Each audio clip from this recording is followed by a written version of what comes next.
मेरा नाम प्रिया यादव है। मैं क्लास 12th ए की छात्रा हूँ और मेरा रोल नंबर 2 है। मेरा टॉपिक है सोवियत संघ का विघटन क्यों हुआ। इसके 6 प्रमुख कारण हैं। पहला कारण है संसाधनों का दुरुपयोग। दूसरा है सोवियत संघ की कम्युनिस्ट पार्टी और नौकरशाही में भ्रष्टाचार। तीसरा है जनता में साम्यवादी सरकार के प्रति आक्रोश और आंदोलन का भाव। चौथा है सोवियत संघ का कृषि उत्पादन उद्योग उत्पादन में पिछड़ जाना।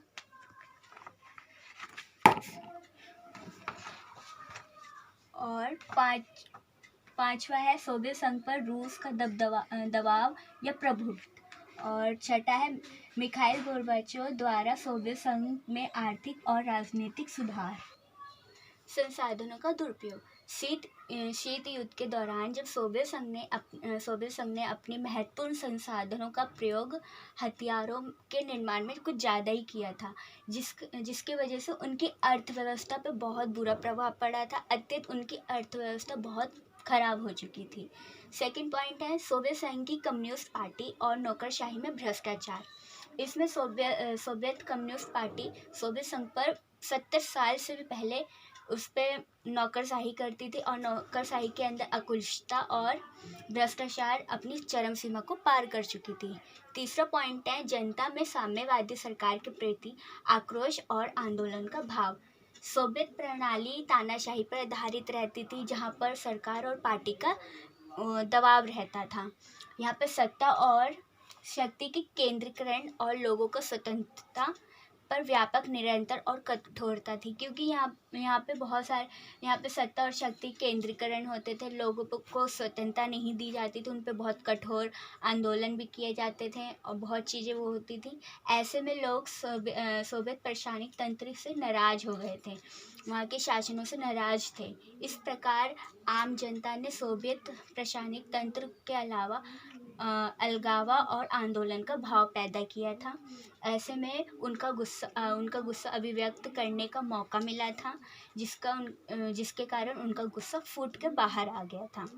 चौथा पॉइंट है सोवियत संघ का कृषि उत्पादन औद्योगिक उत्पादन में पिछड़ जाना।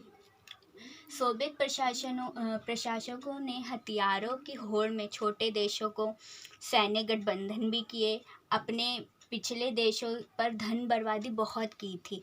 उन्होंने सबसे ज़्यादा हथियारों पे ज़्यादा पैसे खर्च किए थे, जिसके कारण उनका कृषि उत्पादन उद्योग में ध्यान हट गया था और साथ ही साथ वहाँ के लोगों को सामान्यतः ज़रूरत पूरा नहीं कर पाती, वो असफल हो जाते थे।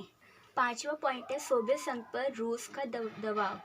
सोवियत संघ 15 गणराज्यों से था, लेकिन रूस उसमें बहुत प्रभावशाली, उसमें रूस बहुत शक्तिशाली था। ऐसे में दूसरे गणराज्यों की जनता काफ़ी दबाव महसूस करती थी। दूसरे जो और भी राज्य थे वो बहुत दबाव महसूस करती थी। ऐसे में धीरे धीरे इन गणराज्यों का एक अलगावा का भाव पनपता गया और अतः यह सोवियत संघ के पतन के रूप में निकल कर आया। ये भी कह सकते हैं कि सोवियत संघ अपने गणराज्यों को जोड़कर रखने में असफल रह गया था। छठा पॉइंट है मिखाइल गोर्बाचेव द्वारा सोवियत संघ में आर्थिक और राजनीतिक सुधार के। मिखाइल गोर्बाचेव सोवियत संघ के सोवियत संघ के प्रधानमंत्री थे, जो 1985 में सोवियत के महासचिव बने थे।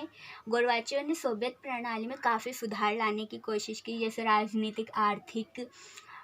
उनकी पहली कदमी थी कि वो सुधारना चाहते थे। सोवियत व्यवस्था को अधिक लोकतांत्रिक और पारदर्शी तथा खुला बनाने में सुधार की शुरुआत की थी, लेकिन यह अचानक और तत्काल सुधार सोवियत संघ को विघटन की ओर ले गया। और इन्होंने काफ़ी कोशिश की थी, लेकिन ये असफल हो गए थे, इसलिए अचानक से तत्काल सुधार सोवियत संघ का विघटन हो गया। Thank you.